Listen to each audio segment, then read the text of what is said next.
Today I'm joined by Yaniv Kalish, who is the founder of SolarKal. Yaniv, welcome. Thank you very much. Nice to be here. So let's start off with first explaining what exactly is a solar brokerage company. So Solar Brokerage is a company that represents businesses or corporations or companies that want to implement solar and are too confused about doing it themselves. Solar is a complicated infrastructure project to go through. So unless you are a big Fortune 50 company that can hire someone in-house to run procurement, understand a strategy, and understand how solar can be implemented on site, a lot of companies choose to have someone to do it on their behalf, very similar to a healthcare or real estate or a mortgage broker. It's basically an owner's reps that helps an individual or a company to implement solar on their behalf. Right. And you're really ultimately the advisor to the commercial real estate or the business entity. Exactly. So we serve as the owner's reps and think on their behalf. And for SolarKal specifically, we have a marketplace of 100 plus companies, solar vendors, solar financiers, solar contractors that are participating in our procurement processes. That allows them to get access to basically clients, and it helps our clients to get a competitive process, creating a win-win for everyone. So just to help the listeners and the viewers get a better grip around what your company does, maybe you could walk us through a case study. Let's take the example of Atlantic Blueberry that was implemented in the last year. Tell us that process, how you were involved, what did you do, and where are they today, and what's it looking like in terms of the payback as well as the IRR? Sure. So Atlantic Blueberry is a blueberry farm. I think it's the biggest blueberry farm located in South Jersey. They were looking at different ways to reduce their energy costs through solar power. They were approached by several solar companies with different value propositions about implementing solar. The general notion is to put solar panels on the facility. It could be on the roof or on the ground, and generate kilowatt hours for self-consumption. We engage with them with the notion of representing them, as I said before, as an owner's rep, and help them understand how solar works, how to maximize the tax benefits and the local state incentives, which I can talk more about. And what we did for them, first we analyzed the potential production of solar panels. We show them the numbers of how much money they can save and how much would it cost to put solar panels on the roof. Now there are two main incentives for people to implement solar. One is a federal, one on a state level. On a federal level, there's something called investment tax credit, or short for ITC. It basically gives you a 30% federal tax credit on your solar installation. So if a solar system costs $1 million, you get a $300,000 back in terms of federal tax credit. On the federal level, you can also depreciate the value of the system in year one. So depending on the company's tax appetite, that's another benefit. And every state has a different state program that also incentivizes solar. So specifically in New Jersey, there is something called an SREC program, which is short for Solar Renewable Energy Credits, which is another not tax, actually it's an actual cash rebate to implement solar. So what we did for Atlantic Blueberry, we took all those different programs and showed them on a cash flow how that will look like if they make an investment. For them, they looked at about 3-year return on investments, north of 25% IRR on the investment, which obviously is very appealing in this market. Once that looked reasonable for them, we went to our marketplace, collected multiple bids, and narrowed it down to one company that wanted to do the project. That company went through all the permitting process. They ended up installing solar, I think, in the beginning of this year, and now the solar energy is on the roof producing solar. What's ended up happening is offsetting their entire electricity usage. So now they stop paying the local utility for electricity. They're getting all this SREC money. They're getting the tax benefits, and they're enjoying having clean power. Specifically for Art, the owner of Atlantic Blueberry, the other incentive was, again, as a consumer product, they are getting requirements or almost demands from the customers to do something about more renewable, more environmental friendly. I think now customers value renewable actions by their products they're buying. So he actually got requirements. So there was another incentives that was in mind for Art as the owner of the company. But obviously the economics and the good returns were a big push towards making a decision. So if I'm understanding correctly, instead of being the actual project manager that does the actual implementation, you're really more serving on the advisory side in terms of the return on investment modeling, the financial performance, and the value of installing solar distributed solar onto their roofs. Yeah. Why is it that I know again you have a network of brokers or contractors as well, but why is it that you have decided to kind of partition the advisory side from the implementation side? I think one of the most confusing and hardest thing about implementing solar is the decision to move forward and choosing the right contractor. Solar energy, as much as it has a great value, it can be a very confusing process. So my background coming from working as an installer and a financier, I always felt bad for the customers that they have to talk to 3 different companies that they randomly came across from door knocking through a friend of their roofer or friend of the accountant, and they told them different stories. And the result usually end up being just not moving forward, because if you're hearing 3 different stories, you're getting confused and you don't have the time or the resources to move forward. So I felt that was the big pain point in the industry keep growing on the B2B side. The implementation side is pretty much a commodity. To install solar is like hiring a good roofer or hiring a good HVAC installer. Once you choose the good contractor, it should be okay. So I think we're getting less involved in that section. We're just spending more time on the educational piece ahead of time and making sure the customer feel comfortable with seeing different options, getting apples to apples comparison, and that allows them to feel confident moving forward with the solar project. And I think if that's being done by a good, reputable, and experienced installer, there is much less room for error. Yeah. So I think by focusing on the higher value add, you're effectively acting as the McKinsey of solar consulting, and the commoditized downstream business, you basically look to your network for that. So it makes a lot of sense in terms of owning the RFP and the due diligence process. In some level, we do see ourselves as a boutique consulting firm with focus on solar, but there's different ways to look at it. Yeah, absolutely. Now let's talk about the incentives. You mentioned the federal solar investment tax credit, which is tapering down. It's at 30% this year.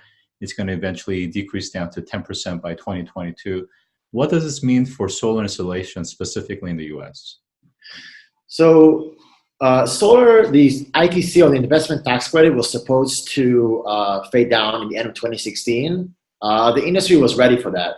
Back then, I think it was in the last couple of months when it was extended as part of a bipartisan deal with oil exports. And since 2016, the cost of solar panels went down even further, about 20 or 25%. So we're now in an even better position towards a fade down. It will have an impact, I think, on some what we call marginal markets. So you need to have a positive returns to install solar. As much as some companies or individuals will go solar because of the environmental aspect, the vast majority do it for the economical reasons. So if you remove some of the incentives, some markets will be harder to pencil, especially on the bigger project, utility scale project. We're talking about the big solar farms will, I think, get hit the most, just because the margins there are much slimmer versus the residential, which is solar on homes, and commercial solar market, which is solar for businesses. So we're just going to see some markets could get more impacted. There's going to be a drop. But the good thing is that the cost of solar is keep dropping very, very quickly. So those markets will become economical again in the near future. I'm very happy it's happening in 2020, not in 2016. Not to talk about 2012, because that would be a disaster. So I think the industry will still survive. The solar industry has been through a lot of different tariffs and tax reduction happen over time, and we manage to prevail. So I think it will be the same case here. Yeah, that's an excellent point. Now, I was just interviewing a researcher in this space, and he was talking about that the majority, like 2/3 of the cost of solar installation on rooftop is really attributed to soft cost. And these are really the engineering, the permitting, the labor, the profit margin, and so forth. And particularly, he focused on the fact that there are so many permitting organizations and permitting processes that's not unified and streamlined. How do you see that process improving at any point in time? And though the actual hard material cost is dropping, the soft costs are not dropping per se. So how can that be adjusted? So that's a good question. I think the cost of the equipment is dropping much faster than a soft cost. As you mentioned, soft cost is a broad definition to a lot of different things, from the permitting to the cost of sales to overhead and so forth. Specifically for us, for SolarKal, I think one of the, when we talk to industry specialists, our vision is to reduce the cost of sales of solar.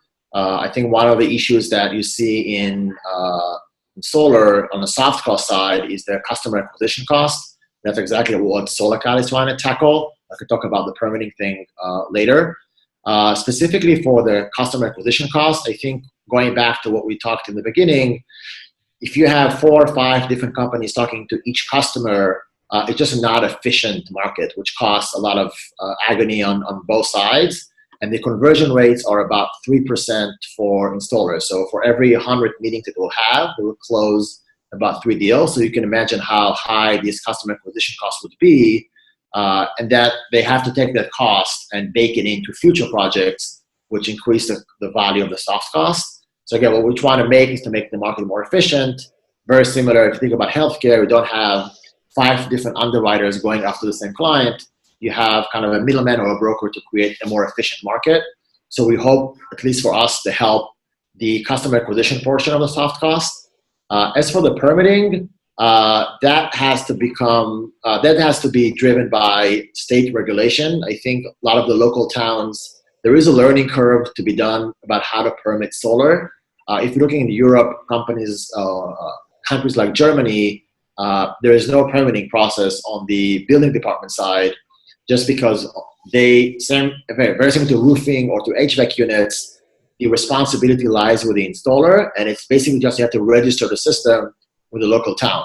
Here, I now hope we'll get there at some point in the future with solar. I think it just takes a little bit slower because it's a bigger country in the US. But we can see where that can end up in terms of the solar installation once towns feel more comfortable, and instead of being needed to process 100 different permitting every month, they will realize it makes more sense to have the solar installers do it themselves and just register the system. Because at the end of the day, they are, I think it's good to have inspection and some regulatory and code, but that can be enforced in a different way. And I see it much better than 10 years ago when you came to a building department to file for a permit, and you were the first person in that town to do solar, and the inspector had no clue even what the laws are. I think it's pretty rare to find a town now that is not experienced with solar, so they're getting more efficient. And I definitely see just a part of the learning curve. And there is a promise in the end to make it a 2-day process and not a 2 months process.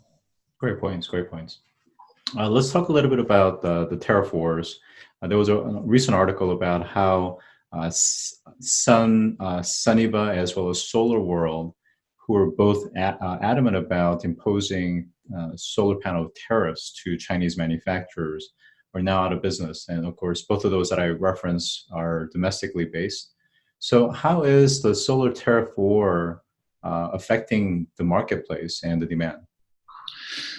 So the solar on the panel manufacturing side, the purpose was to encourage local manufacturing, and as you said, 2 companies went under. I think this specific story about Suniva and Solar World there was different forces behind it to file for that tariff requests from lenders that wanted to get some of their money out, and it's kind of a long conversation. But the end result was a tariff on imports of solar panels. Again, it always depends what is the end goal. Again, could be your political view, what's more important, whether to encourage local manufacturing or do you want to encourage more deployment of solar energy? We know a lot of things in the US are not manufactured in the US, and the consumers here benefit from it. So again, it goes back to the kind of high level conversation, what's better? There is a labor portion involved in solar manufacturing, and labor is still cheaper overseas. So I can't see how the US manufacturing becomes competitive with imports of solar panels. But again, if you put some emphasis on local manufacturing, that's kind of the balance that political decision makers have to do. The immediate impact was an increase in solar panel prices. But as we said, again, similar to the investment tax credit dropping, there is still margins in this industry. So the market segments, utility scale solar got hit the most because they have the thinnest margins. And that kind of dwells down through commercial and residential solar. The tariffs also hurt there's another component in solar installations, which is what we call the racking, everything, the metal that connects between the panels and the roof or the ground. And those also got more expensive because steel imports got more expensive. So those got hurt a little bit. So we did see, depends on the market segment, utility scale prices went up about 10%, commercial maybe 5%, residential maybe 2 or 3%. But it's not, those numbers again can be sustained, but it just cuts the margins of the industry. Well, I think one of the most important message, and again, part of the reason I'm trying to do this is to give people a very balanced perspective, is that even with the tax credit dropping and the import tariffs, in the scheme of things, when you still run the pro forma, the financial analysis, the net effect is still very positive, not only for the business, as well as, like you mentioned before, the customers are asking for it, but it has that sustainability, and then you're contributing to the reduction of climate change as well. So can you talk about what is kind of the one or two pertinent selling point for property managers, real estate owners, and businesses that are considering it in today's climate? I still think the main driver for someone to acquire solar panels is still the economics, and the economics are great. I think from the long-term perspective, solar energy is replacing coal and gas, which are technologies that were invented 150 years ago and are out of date. And those industries for 150 years kept adding more layers of innovations and efficiencies. You're looking at the huge trucks in coal mines, and solar in just 7 to 10 years of like this positive cycle of innovation has managed to become cost competitive with those industries. And I still think we are in the first inning of the deployment of technology. So I think it will become much, much cheaper and better. So even right now, when the technologies are pretty much in the same costs, and you still have a lot of incentives, whether it's federal or state, the economics are great for business owners or property managers. It just, how do you want to enjoy those benefits through savings, through leasing a roof? There's not many products around how to benefit from solar. Again, the main driver is the economics. Not a lot of property managers, real estate owners, or business owners see 20+% IRR investment opportunities. So people are getting very excited about that. I think that will disappear with time because incentives will dry out and the ITC will fade out, but at the same time, the cost will go down. But at the end of the day, still there is a great benefits to be made for people who want to implement solar, because whether it's going to cut their energy bill or just make good return on investment, the opportunity to go solar is great. On top of obviously doing great for the environment and cleaning our grid a little bit from bad coal. Yeah, I couldn't agree with you more. And a couple of the points that I just want to reinforce is that when you look at the levelized cost across different energy sources, solar PV and wind, for example, is quickly rivaling that of natural gas, and then pretty soon coal.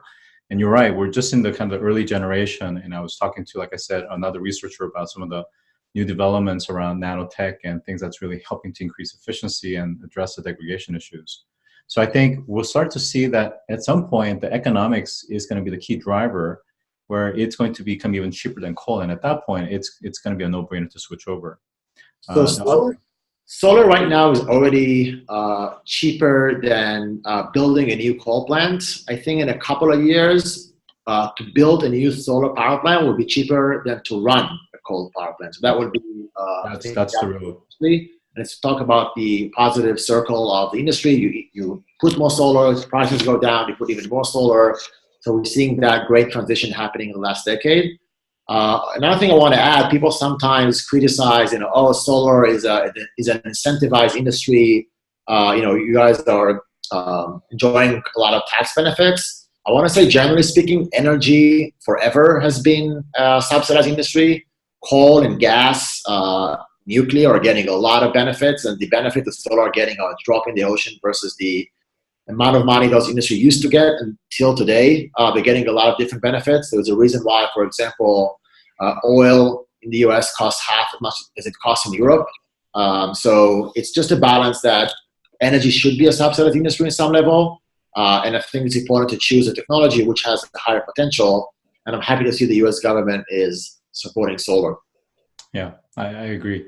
One last point that I was going to make is, especially for businesses, I remember when I used to be based in California, you go outside of the Bay Area, and there would be, I think, Safeway operation where they had a wind farm, for example. Is that because we're starting to experience more severe storms, so I'm in now the New York tri-state area, we're getting thunderstorms and lightning and tornadoes and or remnants of tornadoes and, of course, hurricanes as well, is that relying on traditional energy grid alone is kind of precarious if you're running, let's say, a warehouse. You need to be up and running 24/7. So by being distributed and off the grid as well as on the grid allows for you to be able to ensure that you're going to maintain that critical operation regardless of what happens with the local power plant. Yeah, it goes back to how the grid was originally created when energy was invented, kind of the Edison days of centralized generation. There wasn't even the ability to create distributed generation. So they built big power plants, created the grid, and now there is this infrastructure that exists already. So that's a great thing. If you have to recreate the grid, there is, I think, a unanimous decision that it's much better to have a distributed grid, very similar to the internet. The internet is not one place. There's a lot of different hubs of the internet. If you're looking at other countries that never had a grid, like Africa, for example, the same as they leapfrogged landlines, they would never have the landline infrastructure. I think within the same thing with energy, which you're going to see a lot of smaller microgrids, as we call them, which is local generation, whether it be wind or solar, connected to some level of battery to store that energy, and having a lot of microgrids talk to each other, very similar to the internet, the way the internet is structured. That will guarantee a much higher uptime in terms of energy security, cheaper costs, and kind of democratizing energy versus having central generation, which is owned by big corporations. It's a great way to finish this interview. So today I've been joined by Yaniv Kalish, who is the founder of SolarKal. Yaniv, it's been a real pleasure. Scott, thank you very much for having me.